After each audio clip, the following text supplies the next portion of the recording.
kaum rebahan, kembali lagi kotok-kotok ngobrol sampai montok. Dan nah sekarang kita akan membicarakan sesuatu yang happening lagi, dan sekali lagi kita bersama dengan pakar yang sangat sombong sekali, dari gagasan-gagasan yang sangat amazing, incredible, out of the box seperti itu ya. Dan langsung saja saya panggil Wiwit. Ya, waduh. Ya ini Iki cek nggo Ya. bukune dodolan ta? oh enggak, ini referensi ilmiah Mas. Jadi pakar ilmiah itu kan harus punya referensi ilmiah gitu ya. Jadi enggak sembarang ngomong. Oh gitu. Jadi harus ada dasarnya. Ada dasarnya, ada landasan keilmuannya gitu. Oh, keilmuan. Jadi enggak asal nyeletos gitu ya. Nyeletos. Ya, nyeletos itu. Nyetos. Nah, jadi ada dasar keilmuannya. Nah, bukunya ada apa aja nih, Mas? Coba saya lihat. Wah, banyak. Ini referensi ilmiah ini aduh berat juga nih. Waduh, saya lihat satu dulu aja ya. Ini kok covernya gambar serigala, ada panah-panahnya.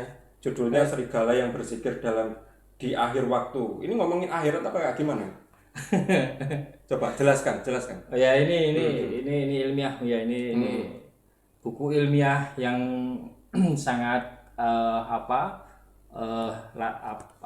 istilah viral ya, viral ya. Ya di dunia gaib, tapi ini khusus buku ini.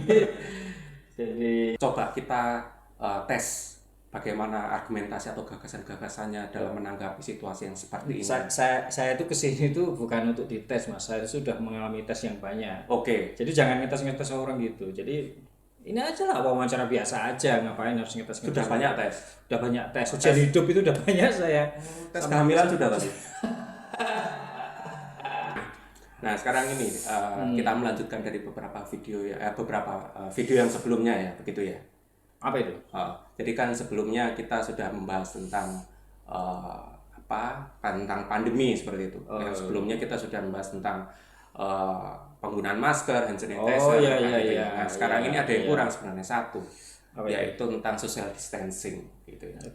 Yang benar itu physical distancing. Physical atau social distancing. Iya, sebenarnya kalau untuk yang sekarang ini kan lebih banyak kita mendengar social distancing. Tapi aku juga heran, kalau social distancing itu kan artinya menjaga jarak. Kalau menurut saya sih nggak perlu diperdebatkan. Oh begitu ya. Tapi yang benar sebenarnya apa? Physical distancing atau social Yang distancing? benar jaga jarak. Oh jaga jarak. Fisiknya itu memang. Ya. Oke, itu bahasa Indonesia ya. Ya itu bahasa Indonesia. Oke. Oke, sekarang jaga jarak. Kira-kira jaga jarak sebenarnya jaga jarak itu yang kayak gimana toh? Ya jaga jarak gampang banget. Misalnya ketika kita beli barang ke pasar itu ya jaga jarak kan, itu minimal itu kan 1,5 meter sampai 2 meter itu ya. Jadi kalau kita beli ya 2 meter gitu. Kalau misalnya tangannya nggak nyampe, uangnya mau ngasihkan ke penjual, lempar. Ya, gitu. Bukannya itu nggak sopan ya? Oh, kondisi gimana lagi? Ya lempar, nanti dilempar balik kayak pakai pisau. Wah itu sangat kejam sekali ya ternyata ya. Ya seperti itulah. Anda ini psikopat atau bagaimana? Oh ini sangat sosiologis Mas. Jadi ilmiah. Coba 2 meter ngasih uangnya gimana kan? Nggak nyampe. Kan harus lempar set gitu. Tapi itulah. Tapi ini sebenarnya untuk jaga jarak itu bukan jaga jarak yang kayak di truk-truk pantura atau kayak gimana gitu ya. Sebenarnya sama itu. Itu juga ilmiah juga gitu. Kalau kita terlalu dekat, tahu-tahu truknya ngerem gitu kan nabrak gitu. Ya sama gitu. Biar kita terhindar dari bahaya, jaga jarak di masa pandemi ini kan cara baru kita agar kita selamat gitu ya. Nggak tertular. Jadi kalau orang ngomong itu muncratannya itu, hujannya itu nggak mengenai body kita gitu. Apalagi kalau nggak sikat gigi selama 3 bulan gitu. Nah itu. Nah akhirnya jaga jarak itu cara untuk mendapat salah satu cara untuk tetap aman seperti itu ya. Ya secara ilmiah seperti itu. Jadi jaga jarak itu untuk membuat hidup kita aman ya, istilahnya human security ya. Keamanan manusia itu bisa dicapai dengan jaga jarak. Oke. Nah sekarang ini kalau menanggapi fenomena yang ada di masyarakat sekarang, bagaimana pendapat Anda sebagai pakar kayak gitu? Ya ini memang persoalan ya kan, sekarang masih banyak yang nggak mau jaga jarak. Ya nempel-nempel, ke pasar nempel, di jalanan nempel-nempel gitu. Ramai atau tidak ramai, pokoknya jaga jarak susah banget gitu. Itu kenapa itu ya Mas? Lah, aku sing teko, sampean iki pakare lho. Yo, apa sih? Kelamaan nanya ini. Nah, terus saiki ya apa? Kenapa ya? Lapo kok iso koyo ngono? Ya, itu gini Mas. Jadi setelah saya melakukan analisis ilmiah yang panjang gitu ya. Oh, bukan bertapa ya?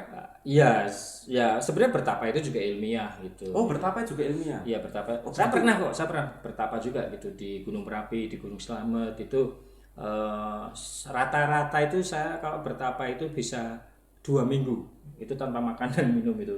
Tapi kok tetap gemuk ini? Tetap gemuk? Apa Pas bertapa kan nggak makan, nggak makan dan minum, tapi sering khilafnya. Oh gitu ya. Kalau nggak Gitu makan, ya, tetap nggak minum, tapi sering kilaf. Kilaf yang kayak gimana?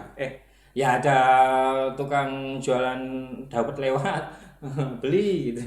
Pecel lewat beli, itu kan khilaf itu. Oh itu kilaf. Tak kira kilaf yang lain ya. Ya biasa kekhilafan itu sering terjadi pada umat manusia gitu kan. Ya kayak nggak jaga jarak fisik itu juga khilaf juga, itu banyak yang khilaf kan. Ya khilaf.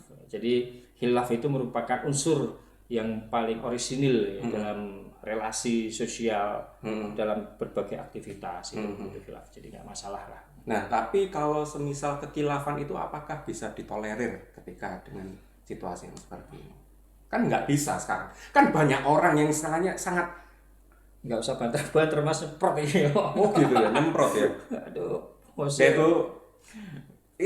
ini saya sakit semangatnya nggak gitu membahas tentang sosial. Kan gusar gitu loh dengan situasi yang seperti ya sebenarnya kita harus memahami begini ya. Oke, sekarang saya ingin menjawab secara dalam tradisi akademik ya. Saya ini kan pendidikannya udah tinggi, jadi kalau membahas harus secara akademik gitu ya. Nah, jadi kenapa orang-orang seringkali nggak mau physical distancing? Ini karena berkaitan dengan siapa aktor-aktor yang ada di ruang-ruang publik itu, di jalanan, di pasar, dan lain sebagainya. Nah, setelah saya identifikasi ya Mas ya, setelah saya identifikasi itu ternyata satu, kebanyakan mereka yang berkeliaran itu adalah jomblo. Jadi jomblo itu kan sebenarnya apalagi jomblo yang menaun gitu ya, udah akut itu kan mereka haus belayan kasih sayang ya. Jadi begitu ada keramaian kesempatan mereka nempel-nempel gitu. Oh gitu. Nah itu. Jadi itu kaum jomblo itu ya mereka susah banget dinasihati untuk enggak physical distancing. Ya, lalu perasaan haus kasih sayang itu yang bikin mereka nempel-nempel terus gitu, Mas. Kemudian aktor yang kedua ini biasanya juga terkait itu mereka yang baru patah hati. Patah hati, putus gitu ya, entah putus dengan pacarnya atau cerai, itu kan juga butuh belayan kasih sayangnya. Jadi begitu di keramaian, wow udah kesempatan dempel-dempel gitu ya. Kalau nggak ada orang ya nggak ada orang juga dempel-dempel tiang listrik gitu. Gitu. Tiang listrik dimbat gitu ya. Dimbat juga itu. Ya, jadi udah ada dua ya aktornya, ada yang jomblo. Kemudian patah hati. Nah, ini kan susah banget diubah perilaku mereka itu. Tapi ada satu cara untuk di menangani itu. Gimana itu? Dieliminasi semua, Mas. Dieliminasi. Dihapus. Jadi jomblo dan kaum patah hati itu diratakan gitu. Dihilangkan dari muka bumi.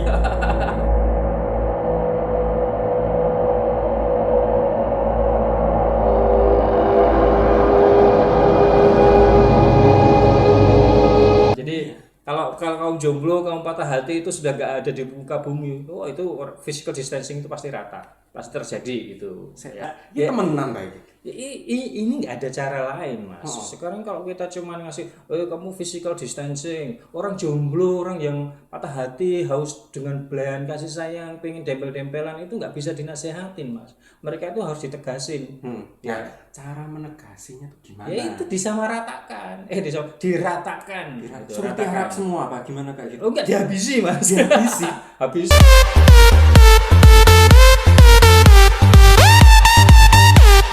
Secara ilmiah, kalau kaum jomblo, kaum patah hati ini diratakan, dihilangkan dari muka bumi, ya physical distancing akan terrealisasi gitu. Jadi pemerintah nggak perlu sibuk-sibuk edukasi, nggak perlu sibuk sosialisasi. Berarti perlu adanya semacam kayak penjodohan seperti itu atau bagaimana Ya, mereka tidak itu alternatif ya, Itu itu alternatif. susah banget itu. Yang pertama jelas diratakan. Jadi sediakan racun tikus yang banyak itu Mas. oh gitu Racun tikus yang banyak, mereka makan kasih racun tikusnya itu. beneran ya? Pulang sampai rumah blak. Habis itu udah.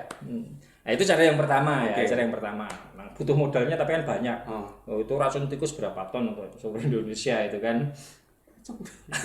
Nah terus Ya selanjutnya orang ilmiah itu kalau ngomong ya harus terus terang gitu, ya harus terbuka kayak gini. Walaupun mungkin publik khalayak rame nggak sependapat, tapi yang namanya ilmiah harus disampaikan Mas. Ya.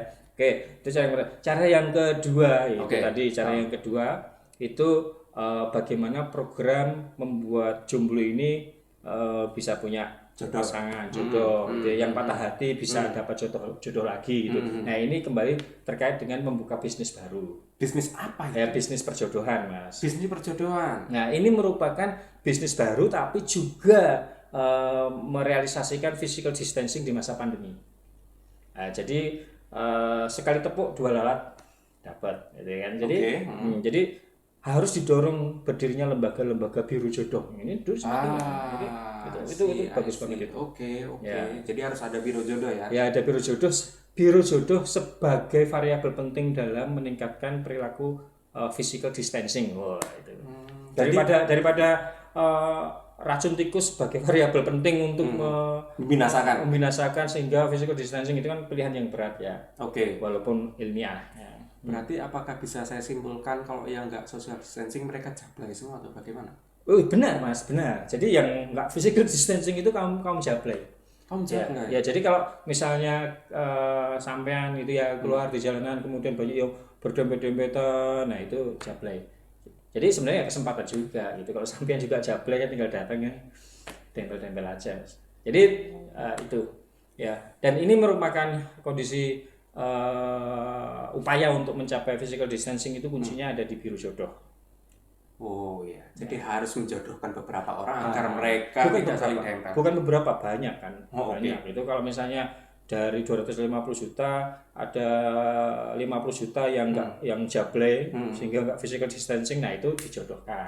Oh, berarti itu merupakan salah satu cara ya berarti. Itu cara yang efektif pasti Mas ya. Itulah.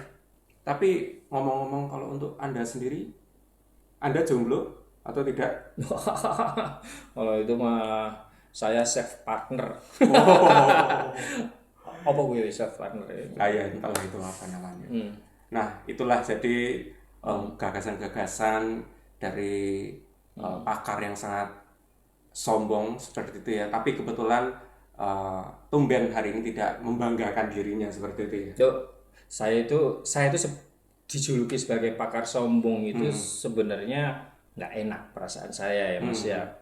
Saya itu sebenarnya itu kan rendah hati. Oh iya, rendah hati. Rendah hati itu kan artinya kan menyampaikan apa adanya gitu ya. Saya kuliah fakta gitu. Saya kuliah S1, S2, S3.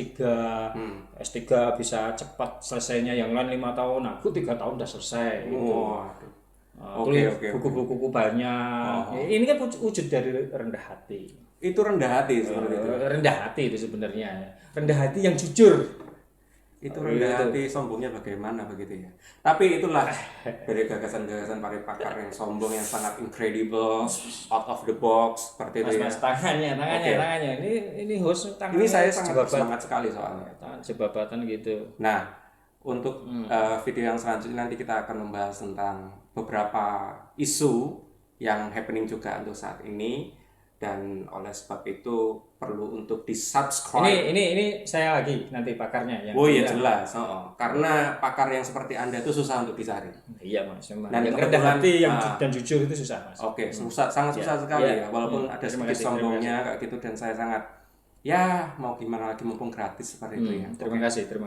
Jangan lupa subscribe and like seperti itu ya untuk video kita, dan ikuti video-video selanjutnya. Bye bye. Tok. Ngobrol Sampai montok. Oke.